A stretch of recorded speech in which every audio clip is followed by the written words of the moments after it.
back to my channel. Happy Bookmas day 11. We are almost done with Bookmas. I'm so excited that it turned out the way it turned out. I had so much fun and I'm also very excited to be done. But for today's video, we are going to do the infamous end of year book tag. I have compiled a list of questions and the books that I want to pair them with. And then at the very end, we'll kind of look back on if I met my goals this year, and I'll set my reading goal for next year. So moving right along and getting right into it, the first question is the best recommendation you got this year. And I feel like immediately I have to put Scythe for this one. I can't pinpoint exactly who I got this recommendation for. I know Sarah Caroli has read it and I've definitely seen it on TikTok as well before I read it.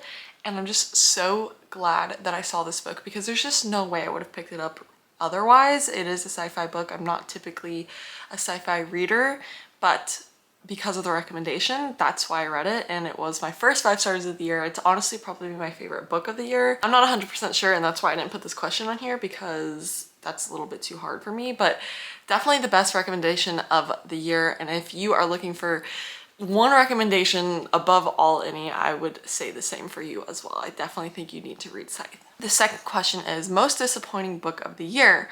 And I feel like immediately I have to put Say You'll Remember Me by Abby Jimenez on there. Last year, I probably talked y'all's ear off about waiting for this book to be released this year. And unfortunately, it really sucked. Like, there's just no going around it. I hated it. I think it sucked. And I honestly wish I didn't read it because then I feel like now I have more of a, not a bad taste, just like, I don't know, like I'm a little bit more wary around Abby Jimenez's books now, and she is probably one of my favorite authors, if not my #1 favorite. So I don't know, it definitely put a bad taste in my mouth. I'm definitely not going into 2026 with such high expectations with her new release of 2026 because I want to, I don't know, I don't want to feel this way about one of her books again because again, I love her. Third is what was an underdog book? And for that, I think I'm gonna pick The Thrashers. Did I rate it like a 5 stars or 4 stars? No, but do I think a lot of people aren't talking about this book? Yes, of course. I literally haven't seen anyone talk about this book. I read it on Kindle Unlimited and it was recommended to me on Kindle Unlimited because it is written by Julie Soto, which is a very popular author. I don't know why this one isn't translating the same to people. I don't know if it's because it's not a romance or what, but I will say until I'm blue in the face that I'm not a thriller girly, but I had a lot of fun reading this one. It's very like high school drama-y, like whodunit. It gives very Mean Girl vibes. It's just a lot of fun. On that same note, the next question is what was an overhyped book you read this year? And for that, I'm gonna pick Normal People. I did finally get around to reading Normal People and I really disliked it. I mean, it wasn't awful, but it wasn't good, I guess. I just don't think that writing style specifically was for me. It was fast paced. Like, it wasn't like something that I could put down. Like, I couldn't put it down, but it also just wasn't good. Like, for how hyped up it is, it just wasn't good. And I did start the show after I read it. I haven't finished it. And I probably won't because once I start a show and I don't finish it, then it's probably not getting finished. But by far, the show was a lot better than the book in terms of the characters. I just hated the characters in the book. Like, I couldn't root for them at all.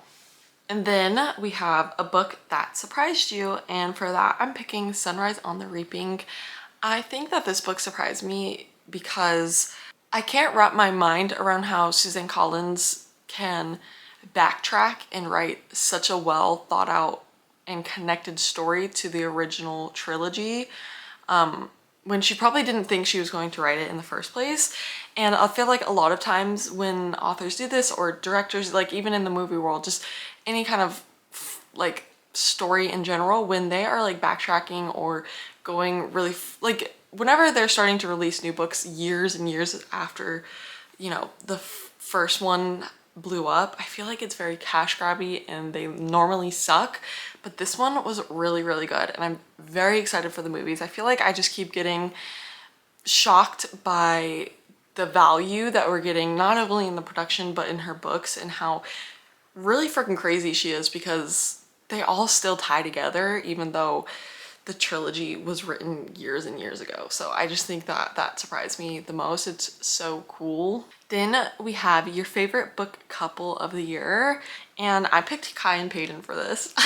I said in one of my other videos that I was done talking about this series for a little bit, and I am, but I am going to talk about Kai and Peyton for a second because I love them. I love them separately and I love them together, and they're filling that hole in like a fantasy couple for me that needed to be filled, and so I love them so much. But yes, I will stop talking about Powerless now. Then we have your favorite main characters of the year, and I couldn't think of more than one because obviously I would probably pick like Kai and Peyton and all of these books that I've already talked about. But then I did think of one, and that is Bartholomew from The Night and the Moth by Rachel Gillig.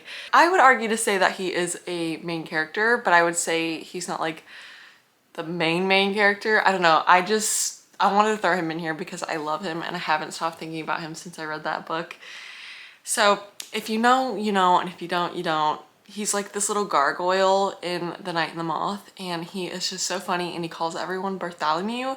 Then we have new favorite author you discovered this year, and I feel like for this one I have to put Lila Sage. I read 3 of her books this year, and each of them were a hit. I was gonna put Hannah Bonham Young, but because I also read 3 books by her this year, but I really only liked Out on a Limb, which was the first book I read, and then the other 2 kind of fell flat for me. So therefore I put Lila Sage because I think that her books are just so fun. They're so bubbly. They're so fast paced. I'm dying to get my hands on the next Rebel Blue Ranch series book. And you'll probably be seeing more of her next year in my like wrap-ups. On that same note, on the flip side, we have an author that didn't work out for you this year, and I put Nevesta Allen for this. There was no author that I read more than once this year that I didn't like. If I don't like an author right off the bat, I'm probably not going to read another book. So for this, I picked Nevesta Allen because I just did not like her writing style. It felt very TikTok, like it felt very millennial, it felt very cringe. I didn't like it at all. And I will not be continuing that series, and I probably won't pick up any other book that she writes.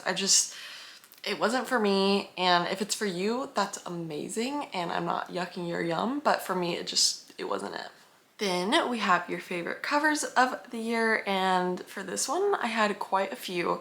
So Night and the Moth, I really love the cover of this one. I also have a special edition with like just these beautiful sprayed edges. Actually, I'll show you because I'm probably putting these up, but the sprayed edges, it's just her dagger, and it is seriously probably the prettiest book that I own. And I picked this one because I feel like the cover perfectly matches the vibe of the book and just like Rachel Gillig's aesthetic.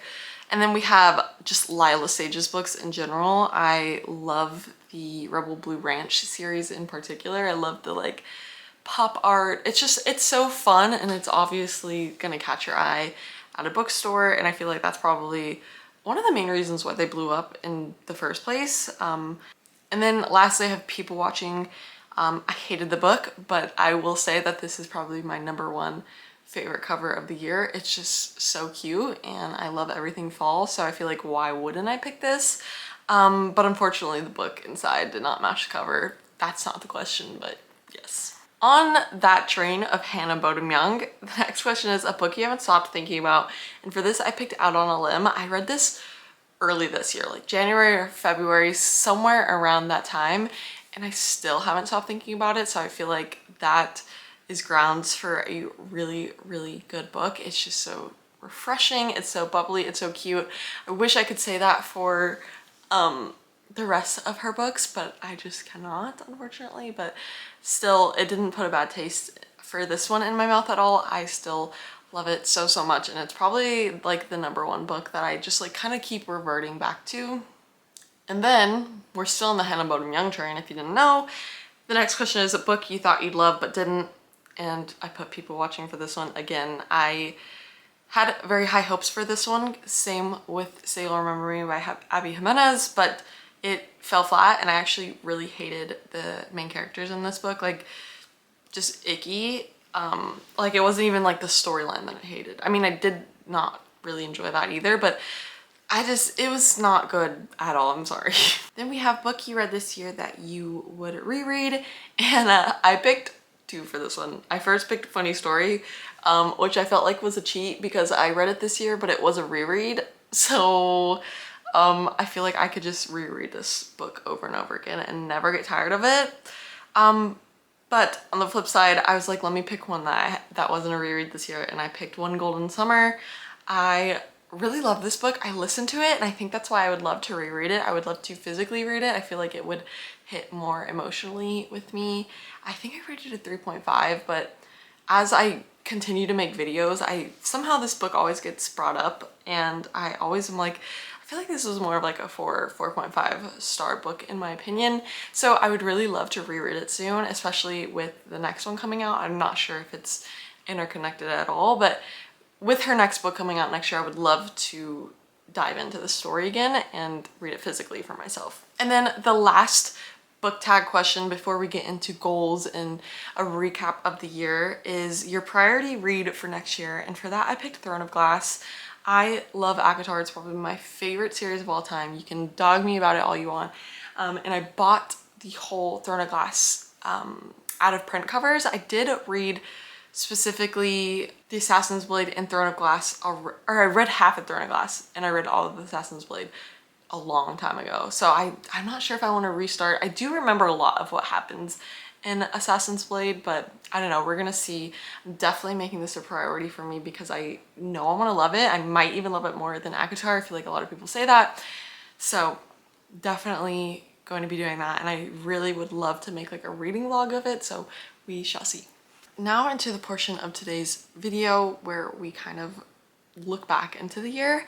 So I figured I would do my Fable wrap with you guys, and this year I read 54 books, which was 18 more than last year. I finished each book in 3 days, and it says that was 8 days more faster than most readers. I was in the top 10% of romance readers on Fable. I guess the most popular book that I read this year that other people read was Iron Flame. My hottest take was Lights Out. I rated it 2 stars, and the average for Fable is 4 stars. And that rings pretty true with Goodreads as well. I read 54 out of 60 books. I don't know if I'm gonna make it. That's 6 books, and I haven't read a book this year, or in December, because I've been doing this and I haven't been really reading. So we shall see. Hopefully, maybe. With that, I will be setting my goal for 2026, and I'm going to put it at 60 again. I definitely think I could have reached that this year if I had more time in December, and I just didn't have time because I was doing this. But I do think that it was very doable. So I'm gonna put it back at 60. That's almost 2 books a week, a book a week. It's a little bit more than a book a week, just to kind of round it out. Let me know down below what your reading goals for next year is. Let me know what you set your number of books to for next year. I am really, really interested. Thank you guys so much for watching. I hope you'll tune right back in here tomorrow for the last day of Bookmas. I have a fun video for you guys. They're one of my favorites to film, like I say for every video, but this one truly is. So I hope you stick around. Thank you guys so much. If you enjoyed today's video, please leave a like, subscribe, and I'll see you guys in the next one. Bye.